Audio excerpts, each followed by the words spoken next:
Sí, ya está grabando audio.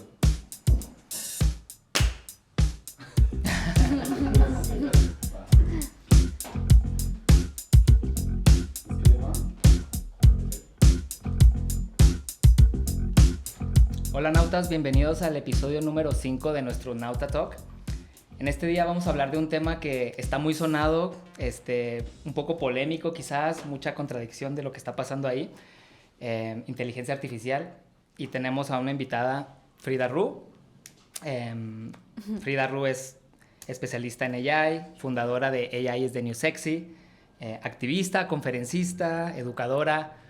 De todo un poco. De todo un poco. ¿Cómo estás, Frida? Muy bien, muchas gracias. Feliz de estar por acá hablando de este tema. Gracias por acompañarnos. Analizando en lo que has estado trabajando, todo tu recorrido que has hecho, hemos visto que pasaste por estudiar actuaría, que es probabilidad y estadística. Estudiaste también data science, que también es análisis de data. Estuviste trabajando pues en muchas empresas alrededor de inteligencia artificial y de análisis de data, pero también estuviste trabajando y de voluntaria en muchos aspectos ya más sociales, sí. En Global Shapers, en temas de igualdad de género, Mujeres Haciendo Ciencia, Techo, que son viviendas emergentes. De emergencia. Entonces, lo que nos queda claro un poco es que la curiosidad la tienes, ¿no? O sea, la curiosidad te lleva a que estés pasando por todos estos recorridos. ¿Qué nos podrías contar de tus primeros años que fueron claves para que tú llevaras este recorrido? Pues la realidad es que no tenía mucha idea de hacia dónde iba. Tenía claro hacia dónde no quería ir. De hecho, cuando entré a la universidad, yo no sabía qué quería estudiar. Pasé de decir, quiero estudiar comunicación, relaciones internacionales, criminalística, de todo un poco. Mi segunda opción siempre fue actuaría porque pues, se me daban las matemáticas. Por ahí tengo un premio nacional en matemáticas y uno en física. Entonces siempre como que mis profesores y la gente era como, pues estudia algo que tenga que ver con eso, eres buena, es bien pagado, no sé qué. Pero no tenía claro, ¿no? O sea, al final, entre que platicando con profesores, mi mamá, la psicóloga y medio mundo, dije, bueno, pues nos vamos por actuaría. Pero mientras estudiaba actuaría, lo odié. O sea, lo sufrí mucho, lloré mucho. Es una carrera difícil. ¿Qué era lo que más te costaba de actuaría? Que no le encontraba sentido a algo tan intangible. Porque los primeros 2 años son geometría, álgebra, cálculos, trigonometría, ya sabes, como cosas como, dices como, ok, está padre, pero ¿cuándo voy a ver qué voy a hacer de mi vida con esto, no? Algo más aplicado. Sí, entonces después entró otra experiencia de mi vida que fue también de voluntariado en el IMEF, que es el Instituto Mexicano de Ejecutivos de Finanzas, y empecé ahí en la parte financiera. Entonces como que me empezó a hacer sentido la matemática. Empecé la segunda carrera que fue Finanzas Corporativas y Banca, pero nunca supe qué iba a hacer. Yo estaba perdida. Yo dije, por Dios, o sea, me dicen que cuando salga de la carrera voy a tener que dedicarme a pensiones. ¡Qué hueva! O seguros. No. Como que no está muy sexy esos trabajos. No, está cero sexy y aparte yo tengo la peor memoria del mundo. En verdad, o sea, tengo pésima memoria. Entonces si me decían como, tienes que aprenderte la ley tal y el artículo... No. Mal. Pero ¿cómo le haces con las matemáticas que eres bastante buena? ¿Te salían de manera natural? ¿No era algo que tuvieras que estar recordando, sino cuando ya se te ponía un...? No, es que las matemáticas lo bonito que tienen es que puedes inferirlas. O sea, si entiendes el fenómeno que hay detrás, o sea, lo que describe la matemática, pues al final es como una definición, ¿no? O sea, por ejemplo, si te digo piensa en un árbol, tú piensas, bueno, un árbol tiene el tronco y ese tronco tiene ramas y las ramas tienen hojas, ¿sabes? Y entonces dices, ok, si quisiera medir el tamaño del árbol tendría que considerar las hojas y las ramas y las raíces. Entonces más o menos así se me fueron dando las matemáticas, entendiendo que no es una fórmula la única, la que existe, sino, claro. Ok, ¿qué tanto del árbol quieres modelar? Ah, bueno, entonces con respecto a eso, vas metiendo elementos y generas una fórmula. Entonces, para mí era más fácil inferir las fórmulas que memorizarlas. Claro, te vas comiendo el elefante en pedacitos, digámoslo así. Sí, y hay algunas cosas que sí te tienes que aprender sí o sí, que son leyes o teoremas, como, ¿sabes? El típico C cuadrado es igual a A cuadrada más B cuadrada. Ajá, sí. Más la raíz de A cuadrada más B cuadrada. Sí. Eso es algo que tienes que aprender porque, pues sí, ¿no? Y echarte la demostración y para solo sacar la fórmula, pues no hace mucho sentido. Entonces dices, bueno, me aprendo una. Pero es muy diferente a aprenderte muchos conceptos o líneas del tiempo o quién dijo qué. Para eso sí soy malísima. Pero disfrutando mucho toda esta parte de la numerología y viendo que, o sea, el activismo que tú tienes, la habilidad para comunicar, toda esta parte que de alguna forma puedes decir que es natural, no la tienes que estar estudiando, sino te sale como del corazón hacerlo. El analizar data y el contar una historia con la data es algo que termina siendo y fungiendo como algo de mucho impacto, ¿no? Eso, hablando de data science, que... Es que al final las matemáticas también terminan siendo un lenguaje. Uh-huh. Entonces, en la medida que puedas entender algo y explicarlo, en matemáticas es igual que en la vida real. Entonces, si entiendes algo muy bien en matemáticas, puedes hacerlo de muchas formas. Si entiendes algo muy bien en la vida real, puedes explicarlo de muchas formas. Entonces, creo que va muy de la mano el que puedas entender un fenómeno matemático a que puedas hablar bien porque sabes de dónde viene y sabes cómo se relaciona y sabes qué impacto tiene. Entonces, creo que de ahí sale un poco. Y también de mis experiencias de, como te decía, estuve en el IMEF, me encantaba debatir, siempre me ha encantado debatir y llevar la contra y sacar argumentos y así. Entonces, de ahí creo que sale. Pero creo que hay algo interesante que hay veces que la gente no me cree, pero soy más como introvertida de closet. O sea, no soy tan sociable. Sí me gusta hablar, pero el hablar y las conferencias y todo esto ha sido más una habilidad practicada que algo que se haya dado completamente natural. Lo viste como necesario porque tienes una historia que contar, ¿no? Estás descubriendo algo con los números, que eso es algo bien importante cuando estás haciendo análisis de data al nivel como lo estás haciendo y con la constancia con lo que lo estás haciendo, te empiezas a dar cuenta de tendencias, ¿no? Sí. Y esas tendencias pueden ser tendencias de un proyecto, pueden ser tendencias financieras de algo, pero también pueden ser tendencias humanas de hacia dónde está yendo la humanidad con lo que está consumiendo, por ejemplo. Sí, y sientes una responsabilidad, justo, ¿no? Con esa data. Sentía una gran responsabilidad con esas historias que había que contar y también sentía una responsabilidad con las personas que en algún momento también fui yo, que no les iba bien en la matemática. O sea, a pesar de que tenía estos premios y demás, en la universidad me costaba muchísimo. Y yo decía, es que no es posible que no lo entienda. O sea, ¿qué pasa conmigo, no? Y después entendí que hay tantas maneras de entender las matemáticas como personas en el mundo. Entonces yo dije, no puedo dejar que la gente siga pensando que son malos en las matemáticas solo porque un profesor no supo explicárselo de otra manera. Claro. Entonces ahí fue donde también entró como un poco el, no voy a dejar que esto le pase a más gente que igual que yo y que sufra y que piensen que ellos no nacieron para esto, porque las matemáticas es un lenguaje y si no sabes hablar ese lenguaje, pues te quedas afuera de ciertas conversaciones, como ahora de la inteligencia artificial. Si no entiendes qué es lo que pasa, te vas quedando fuera y ya no vas participando y ya no vas creando un nuevo mundo en el que pues te vas a mover y en donde ya no participas en la generación de las reglas que va a haber en este nuevo juego. Entonces pues no se vale. Es algo también como un tema de justicia, de decir, tenemos que poner a todos en el mismo nivel para que puedan participar de la conversación.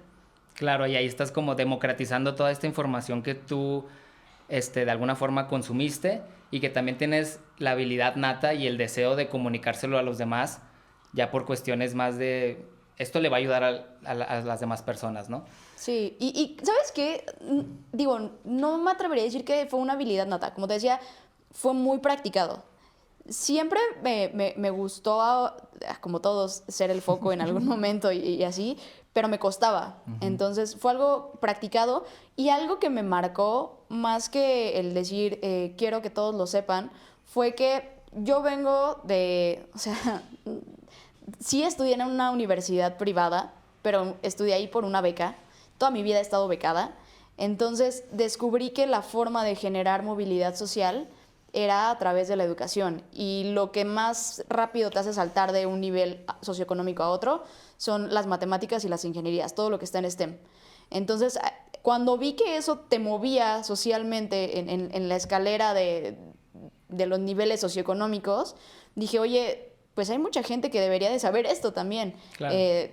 O sea, igual contando, esto es algo que no comento muy frecuentemente, pero pues yo nací en Iztapalapa, o sea, soy la primera persona en mi familia que acaba una carrera universitaria, tanto en la familia paterna como materna, que tiene un empleo formal, ¿no? ¿Cómo sentiste eso? ¿Sientes una responsabilidad con la familia por eso o con...? Más que por la familia, con que la gente tenga estas oportunidades y se den cuenta de cómo llegar a esas oportunidades y cómo estar preparados. Entonces, es eso, tienes que saber que va a haber oportunidades, pero no solo es que las haya, sino tienes que estar preparado porque va a haber pocas. Y por haber nacido en un lugar, vas a tener menos oportunidades. Entonces, aguas porque tienes que estar, como dirían, súper trucha para agarrar la oportunidad y de ahí irte escalando y ir subiendo, ir agarrando más oportunidades, ir creando oportunidades, ir tocando puertas y aprender que te van a decir chingos de veces que no. Claro. Entonces, es eso. Que fue lo que experimentaste, ¿no? En tu camino. Sí. Y al final uno, cuando comparte su historia y quiere, pues, agregarle valor a las personas, está contando su proceso. Sí. Estás contando desde tu experiencia y es bien bonito tener ese recorrido, como dices tú, viniendo de Iztapalapa, pudiendo ver cómo es la realidad en esta parte. Te hace más empático y más consciente de los problemas que existen, ¿no? Sí. Y que desde una posición que tú misma te fuiste responsabilizando y fuiste trabajando, dices, puedo compartir este proceso que a mí me ha dado una gran vida, o me ha ayudado a ir avanzando en este juego. Sí, literalmente, digamos que he podido ver las diferentes caras de la moneda, desde codearme con gente que dices como, wow, está cañón, hasta el barrio de lo más barrio. O sea, entonces también eso ayuda mucho a empatizar y a entender que hay veces que, por ejemplo, ahorita que está muy de moda la inteligencia artificial, todo lo quieren resolver con inteligencia artificial. Y es como, no, dude, hay veces que necesitas regresarte y ver por qué la gente está teniendo estos problemas antes de querer meterle tecnología. Claro. Entonces, ese nivel de empatía creo que no se da en todos los niveles porque siempre está esta idea, y me cuesta un poco decirla, pero siempre está esta idea de hombre blanco queriendo rescatar a los demás. Por la religión, por la sociedad, por todo. Y es como, no, dude, o sea, tienes también que vivirlo y entenderlo y saber qué fenómenos surgen en esas dinámicas para que ahora sí vas y resuelves el problema, no nada más pones y botas tu tecnología y ya está. Sí, tienes tu punto de vista desde el privilegio, digámoslo. Sí. Lo ves desde ahí y dices, esto es lo mejor para ellos, más no estás experimentando lo que ellos están experimentando. Sí. Y hablando de tu recorrido, entonces vienes de estudios de probabilidad y estadística, estuviste en data science, mucha numeralia, que al final, hablando ya de temas de inteligencia artificial, que es ahorita donde te estás enfocando, pues tu recorrido te fue preparando para que pudieras entrar de lleno a algo que está basado en probabilidad y estadística, que tiene muchos temas de categorización. Fue una gran ayuda que hayas aprendido todo este lenguaje para que pudieras entrar de lleno a lo que es la inteligencia artificial, ¿no? ¿Cómo fue tu primera experiencia con AI? Pues mi primera experiencia fue ruda, porque entras al campo y digo, yo entré cuando estaba trabajando para un banco, para Banco Santander, y ahí fue cuando empecé a meterme ya más de lleno al tema de programación, porque si bien estudié proba y matemáticas, no te enseñan tanta programación. Claro. Ahorita ya quizás en los nuevos planes de estudio un poco, pero antes no. Entonces aprendí de manera autodidacta a programar, literalmente con cursitos en línea, blogs y demás. Entonces algo que empecé a ver fue, siempre el contenido era en inglés.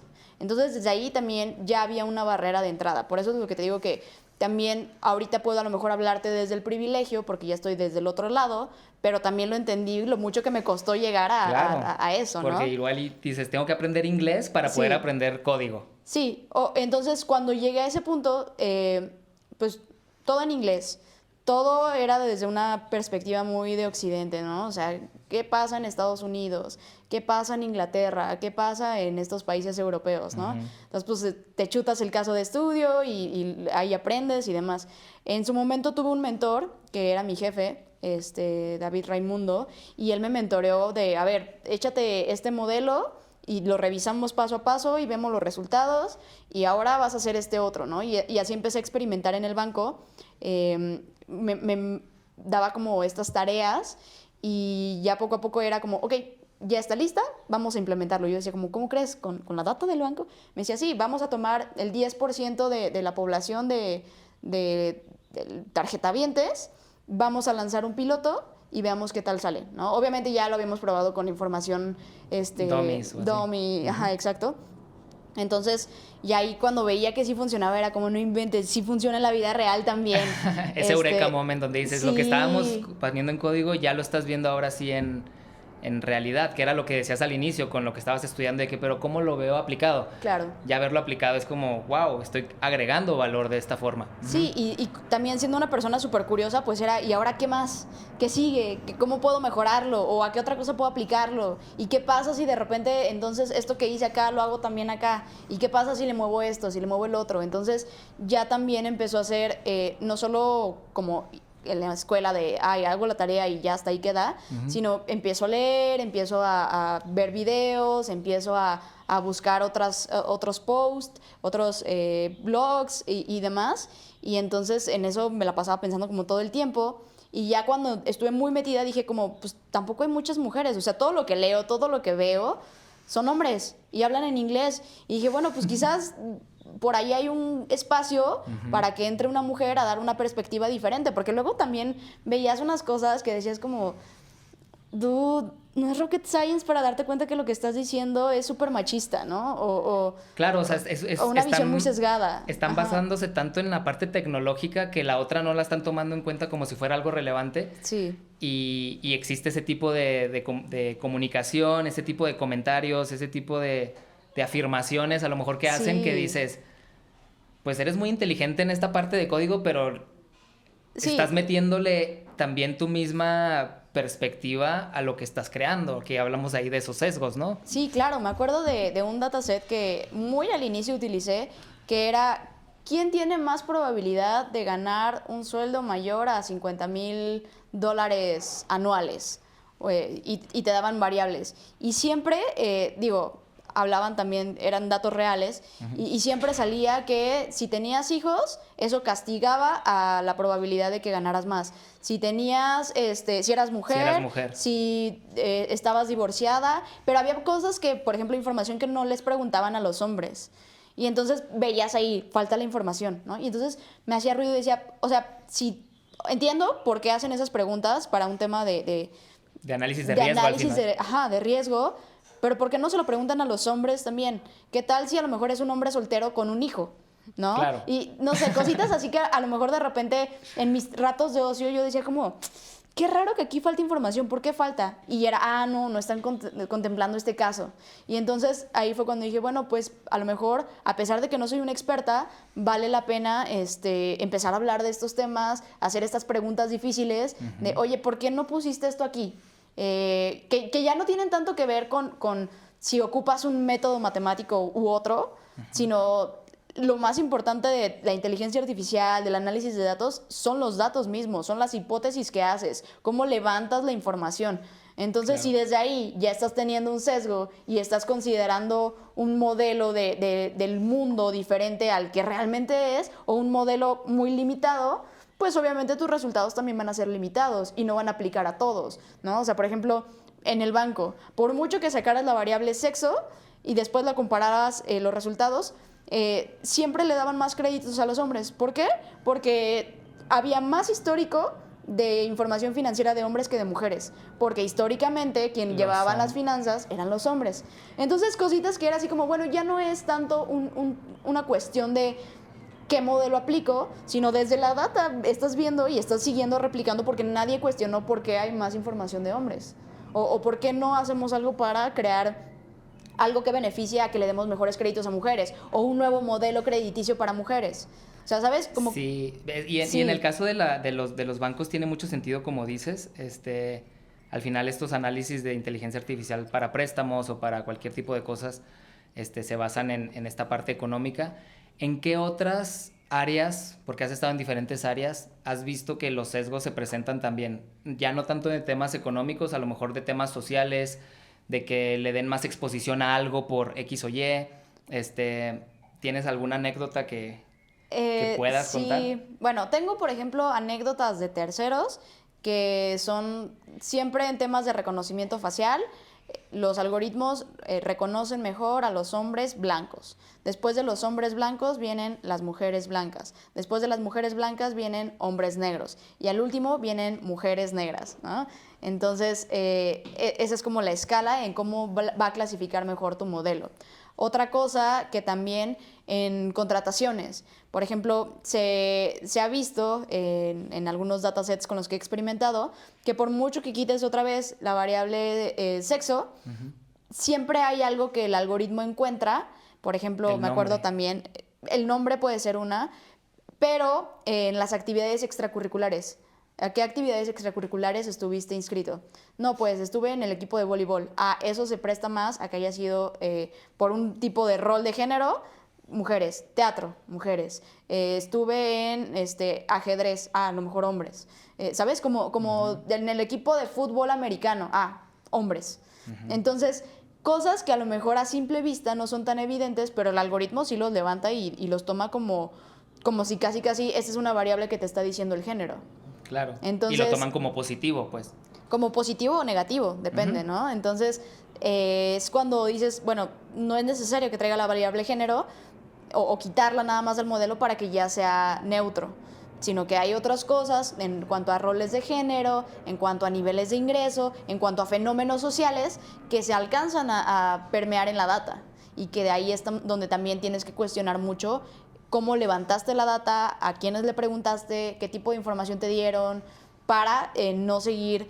Porque te digo, si a simple vista la ves, dices, está perfecta, vámonos con el análisis. Pero si no le haces preguntas, y si no empiezas a comparar, y si no lo haces intencional, vas a seguir replicando ese sesgo que ya traía la información por la historia, porque nosotros como seres humanos somos racistas, somos sexistas, al final sí. ella ya es un espejo de la humanidad, ¿no? O sea, la información que le estás metiendo o la información que está tomando, los facts, es algo que creó la humanidad, no los está creando la inteligencia artificial, al menos no ahorita. Entonces, volvemos al propósito actual para el que se está utilizando, que es probabilidad estadística, está categorizando, tiene toda la información. Tú le haces preguntas hablando, por ejemplo, de ChatGPT, y es información que ya viene biased o con los sesgos de donde se fue generando esta información. Y como bien dices, en el caso de información de facts, research, ¿qué te gusta? Más del 70% son hombres blancos, los que están académicos en los doctorados, Claro. que son los que están haciendo todos estos análisis y que de alguna forma, por más académico que pueda ser y más objetivo que pueda ser, tiene estos sesgos, ¿no? Y ya Sí. se va permeando y es lo que va a utilizar la inteligencia artificial como data. Sí, a ver, no nos vayamos tan lejos. ¿Qué pasó con la vacuna del COVID?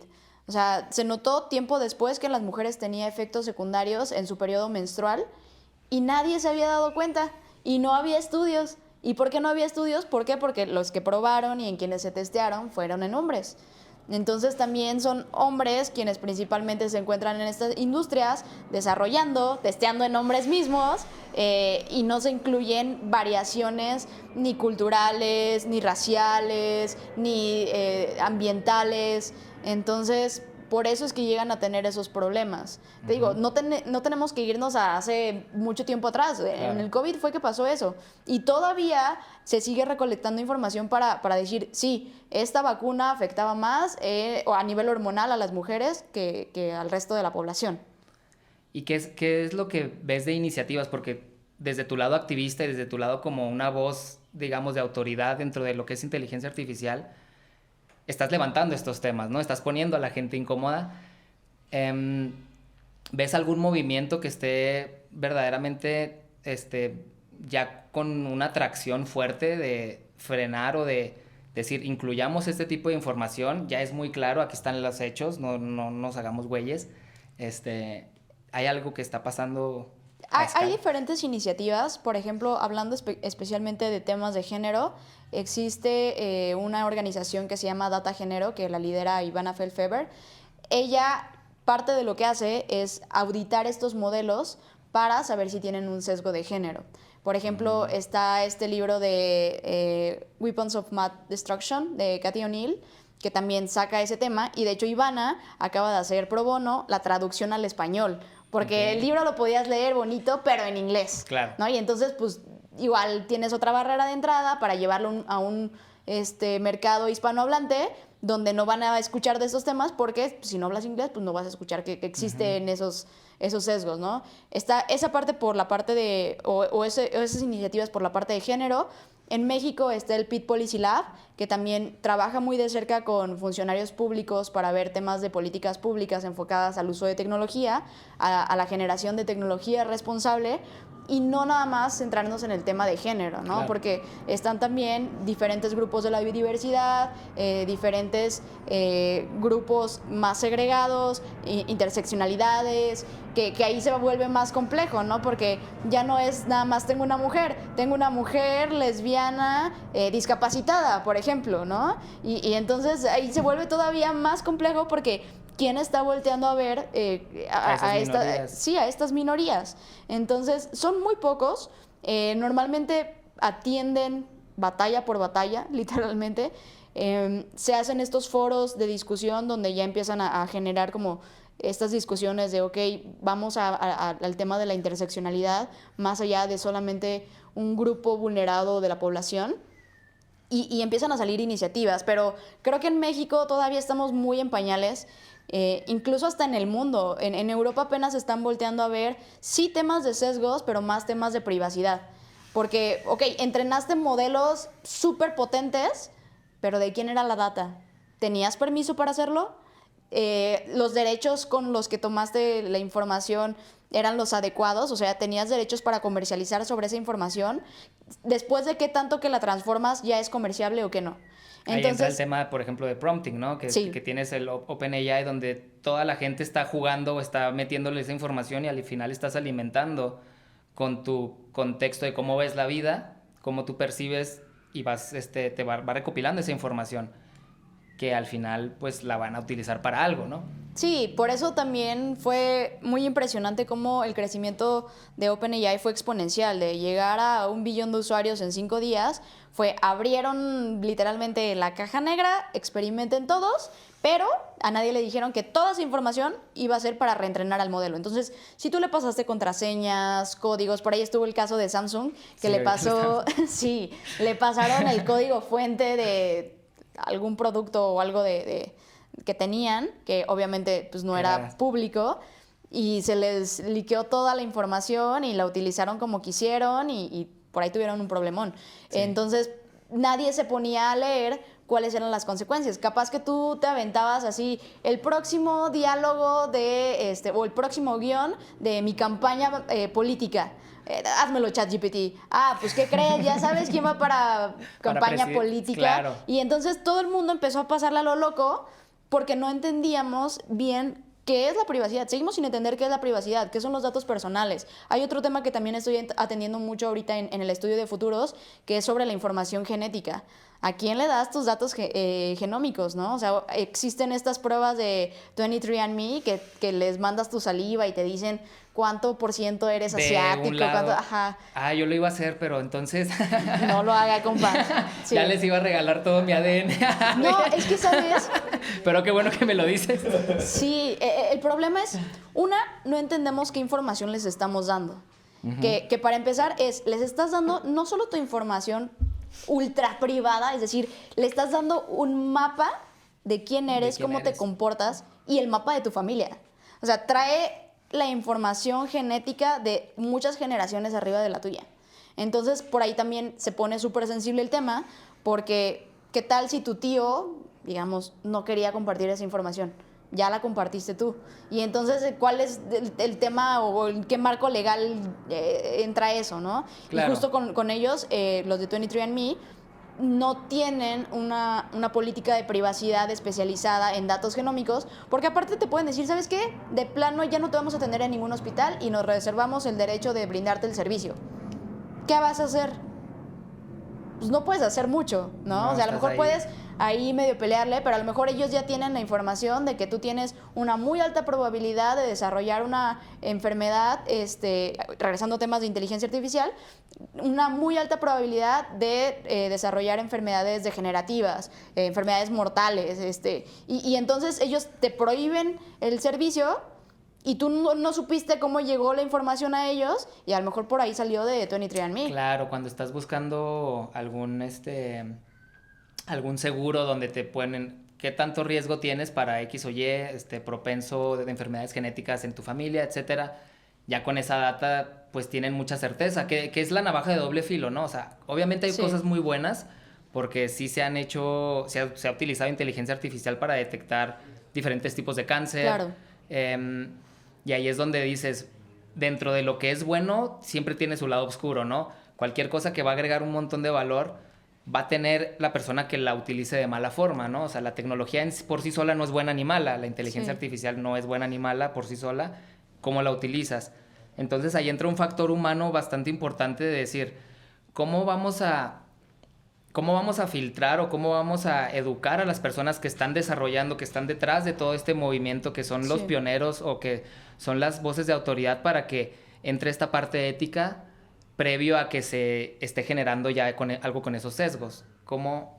Pues mira, creo que lo decía el fin de semana, hace muchísima falta temas de alfabetización digital, de entender qué le damos a la computadora, cómo sale, qué es lo que hace, no pensar que es una bola de cristal y que es la única fuente de la verdad, eso es uno. Y por otro lado, también últimamente pareciera que soy pesimista, pero todo lo contrario, soy la más optimista en términos de inteligencia artificial. Yo creo que si va a poder resolver o si alguna tecnología puede resolver los retos más grandes de la humanidad es la inteligencia artificial, pero lo que sí creo es que tenemos nuestras prioridades mal acomodadas.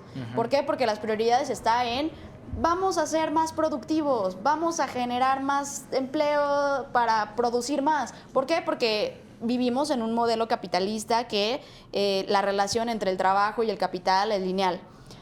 Por eso es que digo que tenemos muy mal nuestras prioridades. ¿Por qué? Porque a lo mejor si nos centramos un poco más a un tema de privacidad, decimos, oye, ok, voy a darte mi información, vas a entrenar a tu bendito modelo, vas a hacer la inteligencia artificial más potente, pero te voy a dar mis datos encriptados solo para este uso y solamente para durante este periodo de tiempo.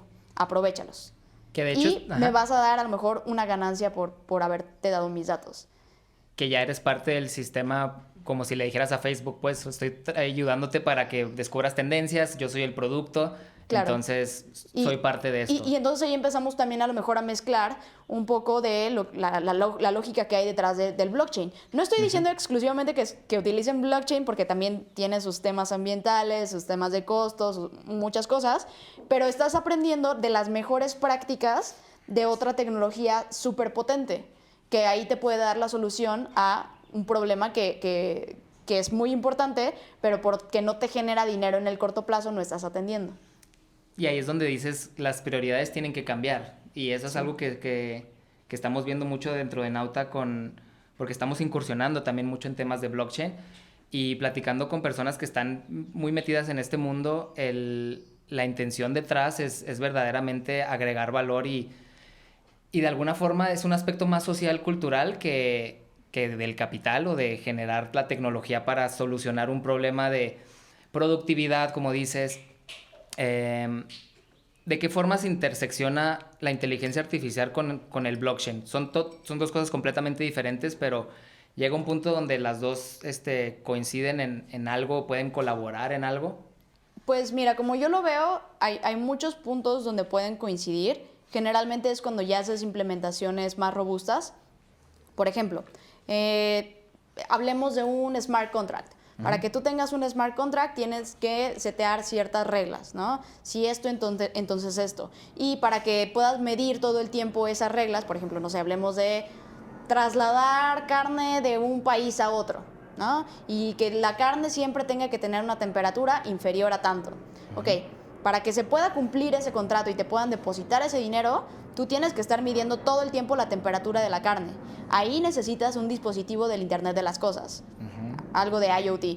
Y para que se almacene esa información necesitas también Big Data, ¿no? Y para que puedas procesar esa Big Data, puede que necesites también un modelo de inteligencia artificial que te ayude a procesar la data, que te ayude a limpiar la información, a crear un modelo, a ver también qué tanto rango de error puedes tener entre qué tanto sube o baja la temperatura, a ajustar las curvas de los datos, a visualizar, a, no sé, predecir qué va a pasar con esa carne, cuánto tiempo te va a durar, si va a llegar bien durante el vuelo, para presupuestar, o sea, cuando haces un flujo más complejo es cuando ya las tecnologías empiezan a cruzar. A nivel de infraestructura, creo que sí es diferente porque al menos hablando, y digo, tengo conocimientos limitados de blockchain, pero al menos hablando de cómo se programa en el blockchain, no veo algo tan directo de aplicación de inteligencia artificial. A lo mejor si de repente estabas programando y utilizaste Copilot para terminar tu código, ¿no? Pero en realidad haces programación casi desde lo más nativo para cargarlo en un sistema, que este sistema es descentralizado y pues por ahí vas haciendo como todo este protocolo de votación y demás. Entonces ahí no se ve tan tangible el uso de la inteligencia artificial. Es ya cuando lo llevas a un nivel de estrategia, a un nivel de pensarlo más afuera de la burbuja de la simple infraestructura de lo que es el blockchain. De hecho, o sea, si nos ponemos a pensar, o sea, en sus inicios y todavía se usa bastante de esa forma la inteligencia artificial, es algo que lo tenemos en todos lados, ¿no? O sea, es simplemente algo que te hace avanzar de una manera, computar algo de una forma más efectiva, más rápida y con menos error. Y ese tema como de alguna forma ya está bastante claro para muchas personas, o a lo mejor no, pero no es algo que cause mucho ruido porque simplemente es productividad.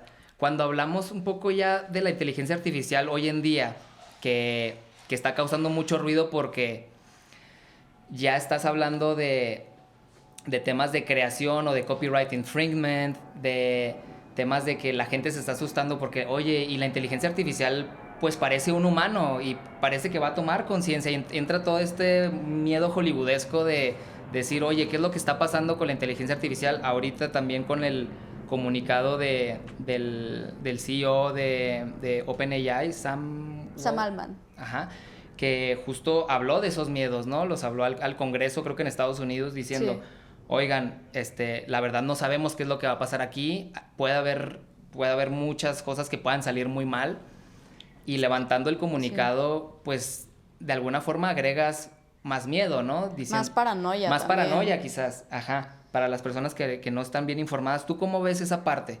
¿Cómo abordarías ese tema? Pues creo que siempre va a haber un pro y un contra. Es como, igual siempre digo que la tecnología es política porque al final lo que es la política es el uso de algo para el bien común o cómo lo estructuras para el bien común. La tecnología la haces pensando en el bien común, pero también hay ciertos intereses detrás, ¿no? Uh-huh. Entonces le puedes dar una perspectiva diferente. Ahora, por ejemplo, si yo te digo, oye, ¿un cuchillo es bueno o es malo? Depende para qué lo uses, ¿no? Claro, si le pones mantequilla a tu pan, oye, es la herramienta más eficiente para ponerle mantequilla a tu pan, digamos. Claro. Si lo usas para degollar a alguien, perdón, espero no me tengan que mutear por esa palabra, pero obviamente va a ser malo, ¿no? De igual forma pasa con la inteligencia artificial. Puedes ocuparla para, no sé, crear miles de propuestas, hablando por ejemplo de los diseñadores. Yo no soy diseñadora y si te enseño los últimos entregables de mi especialidad están bastante decentes porque los he sacado gracias a una inteligencia artificial. Ahora, yo no tengo para pagarle a un diseñador ahorita, pero sí sé que si quiero un trabajo con cierta calidad, lo ideal sería pagarle a un diseñador. Ahora, este diseñador, ¿en cuánto tiempo puede sacar borradores o drafts de sus trabajos. No, pues se va a tardar tanto tiempo. Pero ¿qué pasa si utiliza la inteligencia artificial para hacer drafts y darse ideas? Y entonces ya dijo, ¿sabes qué? Si me gusta, no me gusta, cambiémosle esto, agreguémosle esto otro. Empieza a ser el proceso creativo más rápido, más eficiente. Puedes crear también a mayor escala. O sea, esta playera que yo traigo, literalmente yo la hice con Midjourney y dije, me encanta, la voy a imprimir. Y es de llamas porque así se le dice a los modelos generativos del lenguaje. Y yo no soy diseñadora, pero yo dije, yo quiero una playera de llamas. Me encantan las llamas. Y empezaste a y jugar. Empecé a jugar. Y está así. muy cool, por cierto, con Gracias. lentecitos y todo. Sí. ¿Le dijiste que pusiera lentes o fue algo que Sí, le dije que pusiera lentes. Y la paleta de colores, o sea, era muy específico lo que yo quería. Y dije, no, pues está cañón que yo le pague a un diseñador para hacer eso, ¿no? Pero son cositas que puedes hacer tú como simple mortal que te cierran las brechas de conocimiento que hay entre una persona y otra, ¿no? O sea, por ejemplo, si tú no eres economista, probablemente te cueste trabajo entender la inflación o por qué de repente el tipo de cambio es X o Y. Pero tú le puedes preguntar a estos algoritmos y te van a dar una respuesta y te van a explicar. Y sin ser economista no necesitaste echarte toda la teoría económica para entender qué es la inflación. Entonces no es lo mismo, evidentemente, porque si tú dices, voy a llevar la política monetaria de un país con ChatGPT, o sea, no. Porque igual tienes data que tienes que interpretar, o sea, te la puede digerir y tú puedes estarle preguntando de la forma en la que tú quieres recibir esa información y le vas filtrando de que, oye, tengo estos conocimientos, te lo va arrojando como que con manzanitas si es que se lo pides de esa forma. Sí. Yo lo veo más como una respuesta al corto plazo para insumos de información. ¿Por qué? ¿Por qué en el corto plazo y por qué solo como... regresando a este punto de cerrar las brechas. Un especialista no va a dejar de ser un buen especialista a quien valga la pena pagarle, porque estos modelos son muy generales y llega un punto donde el modelo, por más, o sea, le haces preguntas muy específicas, ya no va a funcionar.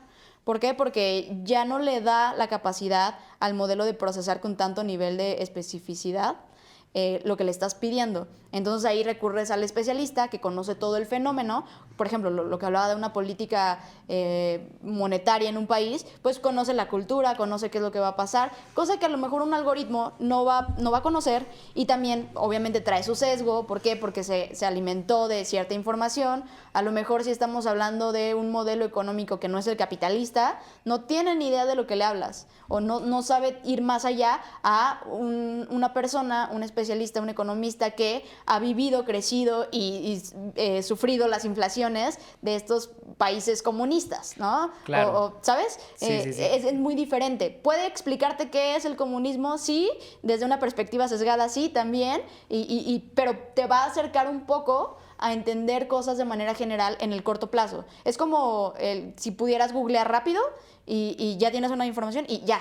No te volviste especialista por eso, lo entendiste fácil, rápido y puedes ir más profundo, pero no eres especialista en eso. Así como yo no soy diseñadora y nunca lo voy a hacer porque no por saber hacer buen prompting voy a hacer o le voy a quitar el trabajo a un diseñador. Claro. Ahora, hay otra cosa que también me salta mucho, que es esa necedad de los seres humanos de sentirnos seres creadores, que sí lo somos, pero creadores de vida natural, por decirlo de alguna forma, de formas no naturales. A ver, yo estoy a favor del transhumanismo, de ciertas vertientes, no de todas. Estoy a favor de aquellas que promueven y mejoran nuestra humanidad, que disminuyen el sufrimiento y demás, pero siento que hay cosas que ya nos las estamos volando. O sea, querer hacer un robot a imagen y semejanza del ser humano es algo que siento que proviene más de una necesidad de llevarle la contra con lo que crecimos, que también es la religión, ¿no? Y es como, la religión me dijo que solo había un Dios creador y todopoderoso. Pues, o sea... Es el ego mismo, ¿no? De decir, quiero llevar al máximo esto, solo por el hecho de que puedo hacerlo, lo voy a hacer. Exacto, solo porque puedo, lo voy a hacer.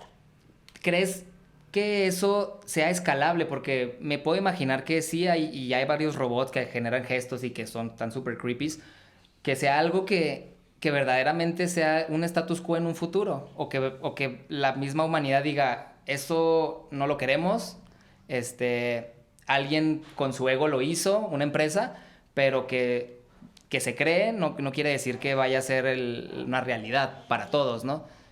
¿Cómo? Pues mira, hablando desde mi punto como prospectivista, no me atrevería a decir que hay un solo futuro. Tenemos muchos futuros posibles, probables y plausibles, es decir, que se pueden dar. Y entre ellos está, a como lo veo y con la información que tengo al momento, es que por un lado empecemos a movernos a hacer cosas muy similares a lo que pasó con el auto.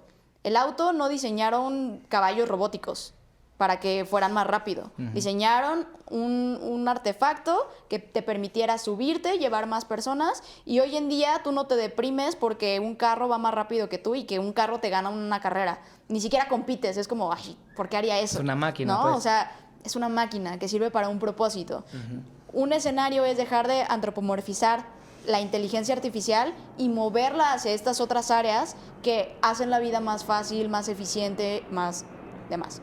Otro escenario podría ser que sigamos con esta necedad y este ego y esta también un poco curiosidad de ver qué sucede, qué tan lejos podemos llegar, hasta dónde sí, hasta dónde no, hacer enojar a los países, a los congresos y demás, y seguir sacando imagen y semejanza del ser humano, muy similar a lo que está haciendo como Boston Dynamics con sus robots, que literal es un perro caminando, seguro han visto esos videos, o esos robots bailando. Sí, Literalmente sí. tienen 2 brazos, 2 piernas, una cabeza.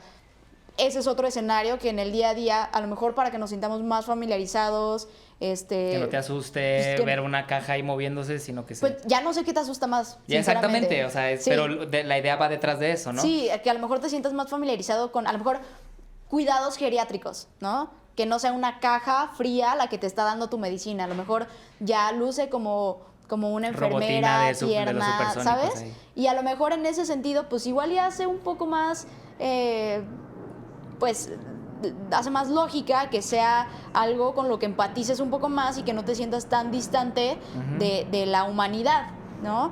Yo lo que siento es que la tecnología debería de acercarnos más hacia nuestra humanidad, más allá que alejarnos de ella, ¿no? O sea, con todo esto de el futuro del trabajo, siento que le estamos temiendo al punto que negamos las cosas para las que no somos buenos.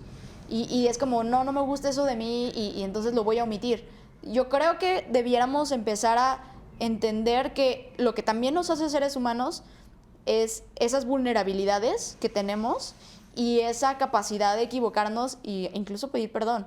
Y eso es lo que nos hace sentirnos vivos, ¿no? O sea, yo también platicaba y ¿qué pasa cuando te rompen el corazón? Cuando te rompen el corazón, ¿te acuerdas que estás vivo? O sea, realmente... La emoción, o sea, la emoción sí, detrás de cualquier cosa. Te quieres morir, pero te acuerdas que estás vivo, para empezar, ¿no? Dices como, maldita sea... me duele, no puedo respirar, ¿qué está pasando? Traes esta cara de perrito regañado, de que no te calienta ni el sol, pero eso te hace humano, ¿no? Y al final eso le da sentido también a tu existencia.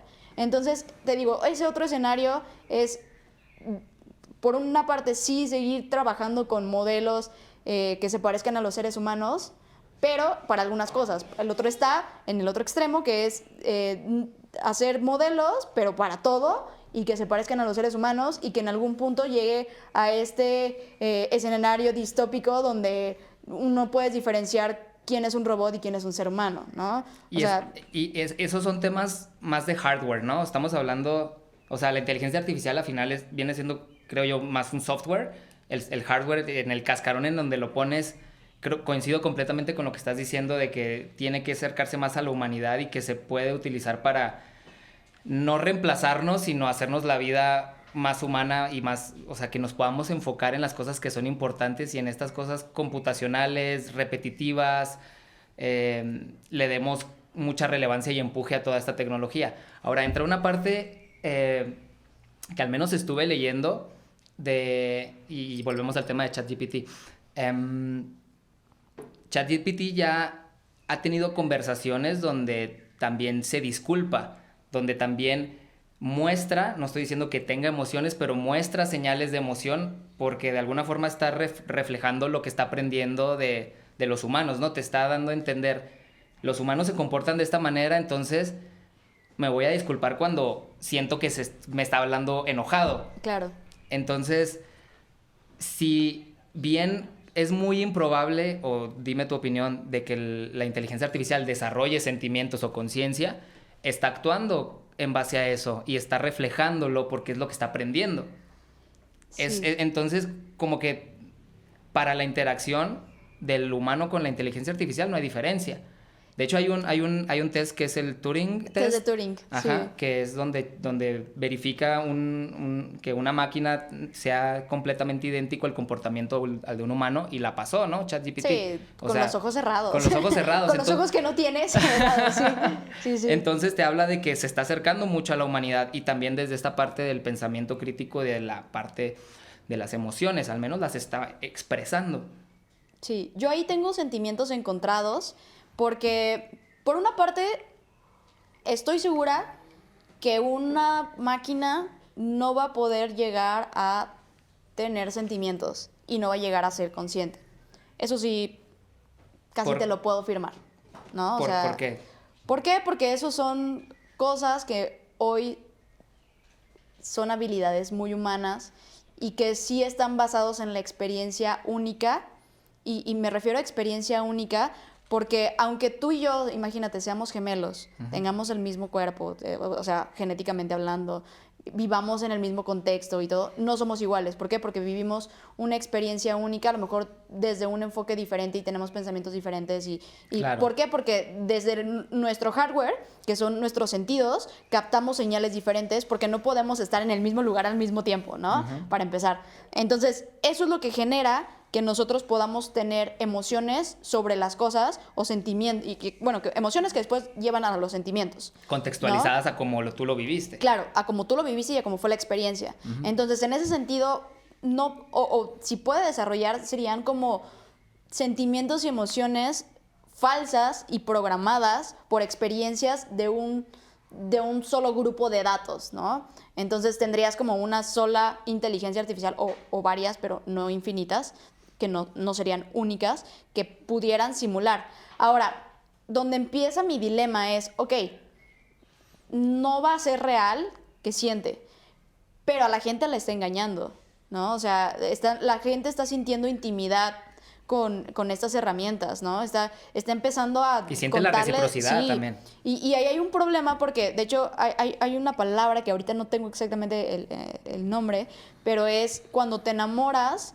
de un ser que no es consciente de tu existencia. Eso hoy en día ya lo tenemos como problema, que es cuando tú te enamoras de una máquina o de... No, de Justin Bieber o de Taylor Swift y sientes que es tu mejor amiga. Hoy es su día, ese problema, hoy en día ese problema ya existe. Y es un problema y tiene un término. Porque lo estás sintiendo, ¿no? O sea, tú te lo estás imaginando. Y te lo imaginas y dices, como es el amor de mi vida, daría mi vida, me voy al concierto, me mato casi por estar ahí. Pero no es consciente de que tú existes. Lo mismo pasa con estos algoritmos. El algoritmo jamás va a ser consciente de tu existencia, por más que finja conciencia. Pero entonces, si llegas a un nivel, ya llevándolo al extremo, donde no es diferenciable si está fingiendo o no, ¿es válido preguntar o es válido saber si es real o no? ¿Hace la diferencia? No lo sé. Ahí es cuando entra mi dilema de, pues a lo mejor no es real, pero en la práctica, si llegas al mismo resultado, pues qué caso da que sea o no real. Exacto, si lo que estás sintiendo te está agregando, si estás siendo una mejor versión propia por lo que estás Sí, claro, puede ser tanto para bien como para mal, porque la inteligencia artificial la ocupan también para, están empezando a ocuparla para tratar trastornos, para tratar fobias, y perfecto, genial, genera estos escenarios donde puedas tratar esas cosas que a lo mejor en el mundo real no puedes vivir y necesitas simularlo, excelente. Pero cuando ya recaes en esta obsesión y te empiezas a privar de tu propia humanidad y te enclaustras en un cuarto a platicar solamente con esta entidad no humana, ya muy Wall-E. ya entras en un en un dilema ético, que hasta donde han ido ahorita las regulaciones y las buenas recomendaciones es apelemos a la ley natural, que es no atentemos sobre la existencia del ser humano ni hagamos cosas que la pongan en riesgo. Entonces, pues por ahí podemos estar un poco de acuerdo, ¿no? En que Claro. ahí ya no hay que meterse. Ahí ya no hay que... Sí, por supuesto. Y entra este tema en el que nos estamos metiendo, a mí me llama mucho la atención porque justo estuve viendo varios documentales, varios podcasts alrededor de la inteligencia artificial y cómo el approach que tiene actualmente, muy desde la parte del STEM, que es lo que acabas de decir, o sea, ciencia, tecnología, ingeniería y matemáticas, ese approach no es el indicado para estar mejorando o analizando cómo es que reacciona la inteligencia artificial, porque viene alimentada por una semántica que es humana. Sí. O sea, hablando del tema de cómo nosotros los humanos tenemos la memoria, una es la semántica, que es donde está el lenguaje, y el lenguaje es lo que está recibiendo la inteligencia artificial, ¿cierto? Sí. Está entendiendo esa parte de nosotros, no tiene las demás que, por acá los tengo apuntadas, que es la memoria episódica, que ya es con imágenes, y cuando te imaginas al Justin Bieber, esa imagen que ves en tu cabeza, pues no la está viendo la inteligencia artificial, pero sí está viendo la semántica. Entonces, cuando estuvieron testeando un tema que le llamaron super prompting, como para entrar a analizar la psique de la inteligencia artificial utilizando la psicología, y descubrieron las personas que pueden manejar mejor la inteligencia artificial, al menos hablándolo desde la terminología de ChatGPT, son personas que estudian la psicología, son personas que estudian el lenguaje, son personas que estudian la semántica y no tanto los ingenieros que hacen los códigos. Y entonces, cuando pusieron a personas que son expertas dentro de de rasgos psicológicos, como dijiste, puedes crear terapeutas súper fregones porque te van a estar dando lo que necesitas en base al contexto que tú le estás dando y a los miedos y a lo que estás sintiendo, porque van a entender esa semántica. Sí, recientemente eso se volvió un gran debate en internet, sí, por las aseveraciones tan fuertes que se hicieron, pero creo que no me metería tanto en profundizar en ahorita quién es quien puede lidiar mejor con eso, porque ahorita estamos hablando de un punto específico en el tiempo. A ver, hace 4 meses teníamos GPT 3, ya había salido 3. Hace un año teníamos GPT-2. Y ahorita en cuestión de meses tenemos 4. No sabemos qué esperar en 5. ¿Por qué lo digo eso? 4 ya tiene una comprensión de contexto y memoria más amplia que nada que ver con lo que teníamos con GPT-2. Entonces, ahorita están hablando solamente del campo semántico y de la lingüística. No sabemos si para GPT 6, 7 o la le misma están metiendo 5, las demás. Ya vamos a estar hablando de una inteligencia artificial general donde ya sea capaz de tener la habilidad cognitiva de procesar imágenes, procesar audios y todo al mismo tiempo. Y entonces esta idea de que solamente los psicólogos pueden tratarlo, pues a lo mejor ya no, ya estás hablando a lo mejor de algo más contextual y algo más multidisciplinario.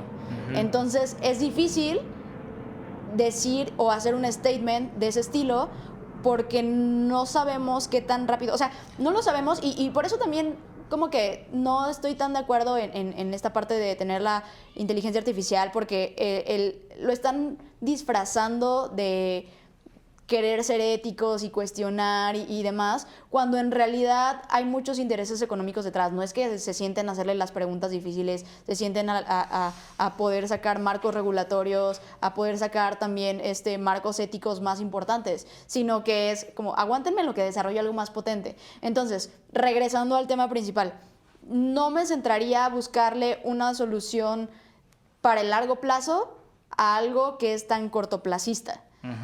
Quizás lo que me enfocaría es a cuestionar, me enfocaría a alfabetizar para hacer entender al grueso de la población a qué nos estamos enfrentando, hacer entender cómo vamos a cambiar, cómo cuestionar y sacar como estos escenarios de, oye, ¿qué va a pasar cuando a lo mejor, imagínate que yo te mando un mail y ese mail está escrito por inteligencia artificial y tu inteligencia artificial lo lee y te da el contenido resumido. Y entonces al final tu inteligencia artificial y mi inteligencia artificial están hablando entre ellas. Y nosotros jamás nos enteramos de qué pasó por en medio.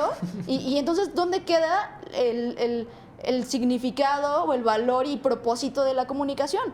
La comunicación se va a transformar.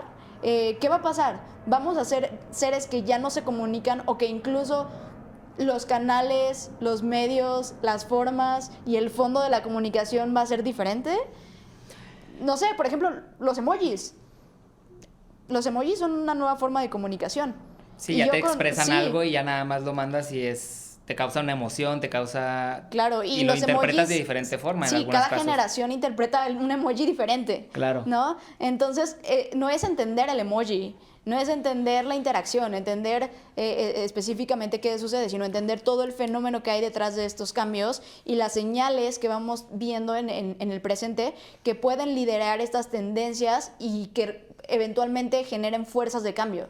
¿Sabes? O sea, ya igual estoy hablando como un poco términos más específicos, pero sí es entender cómo de algo chiquitito se puede gestar algo muy fuerte que genere un cambio en el comportamiento de lo que hoy entendemos como ser humano. Y para eso no crees, o sea, ves importante que los diferentes perfiles, etnias, contextos,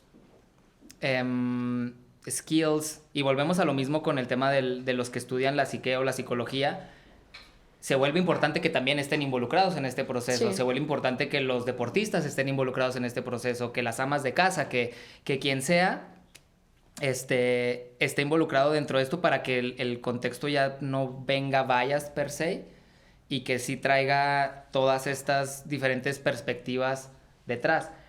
¿Cómo se puede de una forma realista lograr eso? Es difícil y no hay una sola respuesta.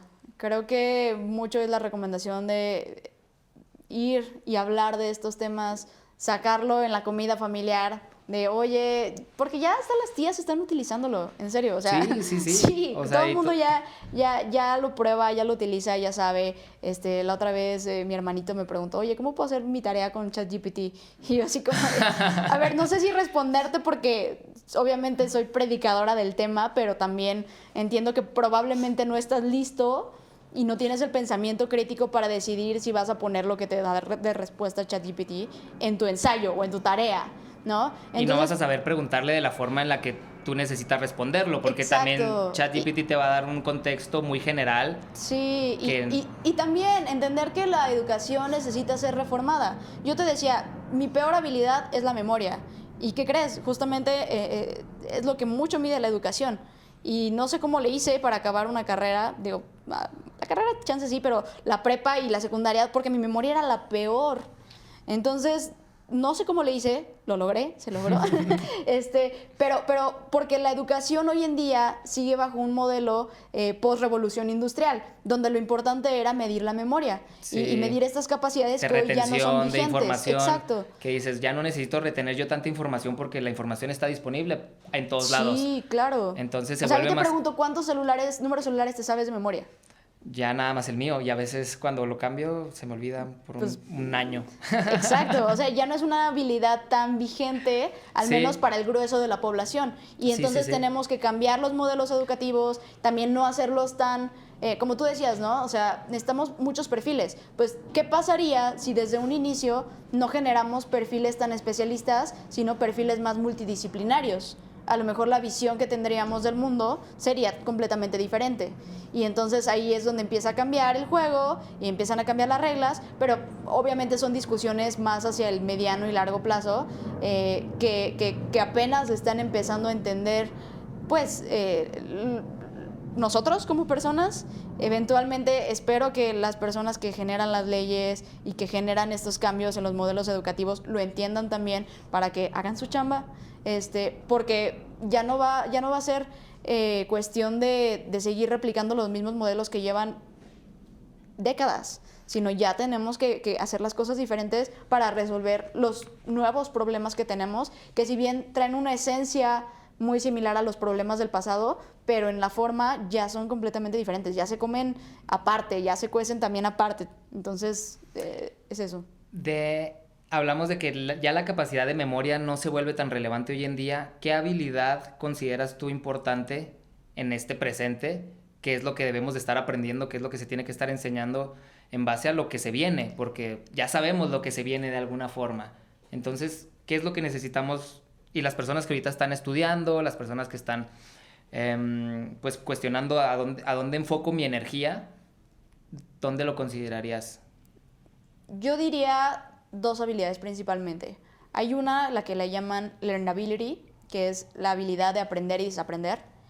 Y en segundo lugar, la resiliencia, que viene muy acompañado de temas de salud mental, ¿no? O sea, aprender a lidiar con la incertidumbre, aprender a lidiar con de aprender, desaprender, ahora las cosas se hacen así, y también entenderte en qué tanto tú influyes con lo que está sucediendo, en qué tanto no, en qué tanto tu humanidad, tu persona se ve afectada. O sea, creo que es conectar más con nosotros mismos y con nuestra capacidad de adaptación, cambio, resiliencia y hasta significado y propósito, porque hace ratito lo platicábamos, vamos a tener más tiempo libre para dedicarle a las cosas que realmente importan. Pero yo te pregunto, ¿qué importa?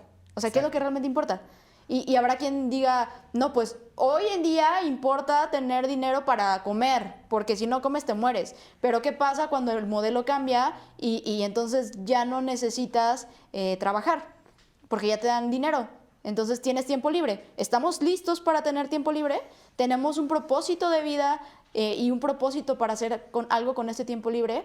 Dedicarnos a las artes, no sé, también va a haber inteligencias artificiales que hacen arte. ¿Va a ser más valorada que la haga un ser humano o una computadora? No lo sé.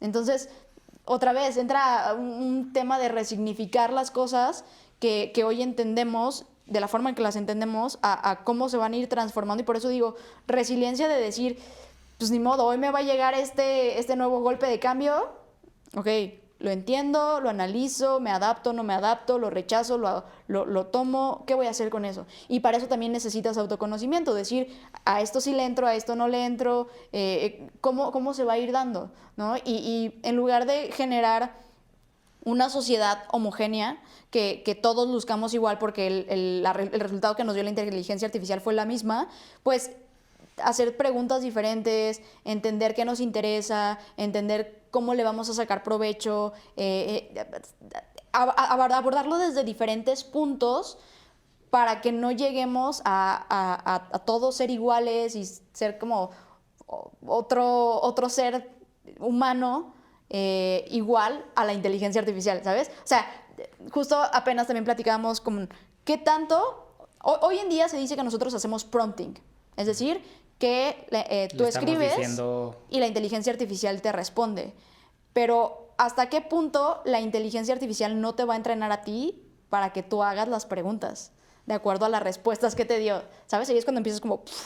O sea, ajá. Te empieza a controlar sin que tú te estés dando cuenta. Sí, porque imagínate, es como si yo ocupo una técnica de manipulación donde quiero que me preguntes por mis lentes y te digo, wow, qué padrísimos están tus lentes, ¿dónde los compraste?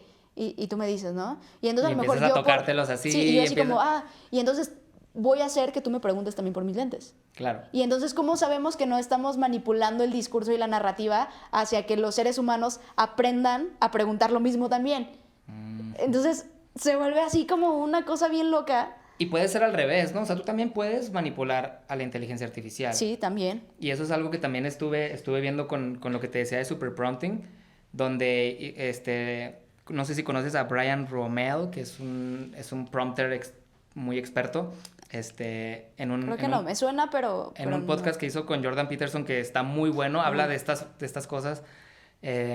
Y justamente él haciendo lo que le llama el super prompting, usó un truco de Inception, porque nuevamente hablamos del tema de la semántica. Y entonces empezó a utilizar a ChatGPT, diciendo, imagínate, tú eres un sistema de AI ayudando a otro sistema de AI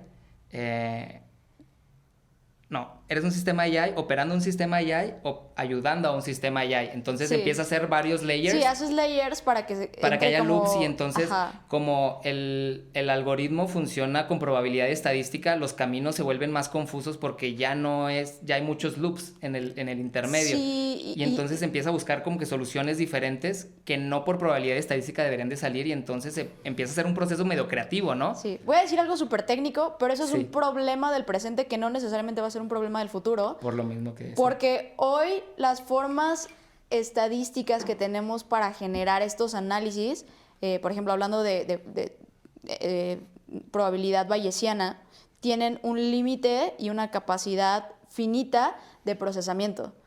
En unos cuantos años, que no sé cuántos, ya la verdad ya ni me gusta decir números porque ya hoy es muy incierto, vamos a tener computadores cuánticos que van a romper esa otra barrera. Entonces, que ya computan a un nivel atómico, ¿no? Donde ya no hay otra cosa más pequeña que el... pues donde ya una computadora puede tomar más de un estado, ¿no? Antes eran unos y ceros y ahora va a ser 1 y 0 al mismo tiempo. Y entonces pueden ejecutar operaciones paralelas y entonces si pueden ejecutar esas operaciones paralelas se vuelve casi, más no infinito, pero casi infinito y entonces a lo mejor esos loops ya no son loops. ¿Por qué? Porque ya llegas a resolver a un nivel ínfimo eso y entonces a lo mejor crear esos loops va a ser más difícil. Entonces, por eso te digo, eso es un problema del presente. Hay otra cosa que también es como un riesgo, que es el prompt injection, que es tú metes indicaciones para que la computadora ejecute ciertas cosas. Y eso es algo con lo que todavía no saben cómo lidiar, porque la computadora todavía no sabe separar entre una instrucción y un comando. O sea, a ver, instrucción y comando parecen muy parecidos, pero veamos el comando como la programación que tú haces para que te dé un resultado la máquina. Y la instrucción, el lenguaje natural que utilizas para hacerlo. Entonces, si de repente empiezas a mezclar estos dos y empiezas a ser lo suficientemente inteligente para confundir el tipo de dato que le estás dando, que ya no sepas si es parte del comando o de la instrucción, tú puedes meter código fraudulento, por decirlo de alguna forma, a que haga operaciones que el sistema no estaba creado para hacer. Y entonces lo estás hackeando. Lo estás hackeando a través de prompt injection. Entonces también se vuelve complejísimo. Es un tema, por eso también los estudiosos de la inteligencia artificial dicen como, dude, no sé qué va a salir mañana. O sea, lo lancé, lo saqué, es como semicaja negra porque entiendo cómo funciona, pero no sé cómo funciona a un nivel demasiado específico. La gente empieza a jugar con... Es como esta analogía o este cuento o dilema, no sé qué sea, que pones a 1000 monos tecleando por tiempo infinito y entonces generan todos los libros del mundo.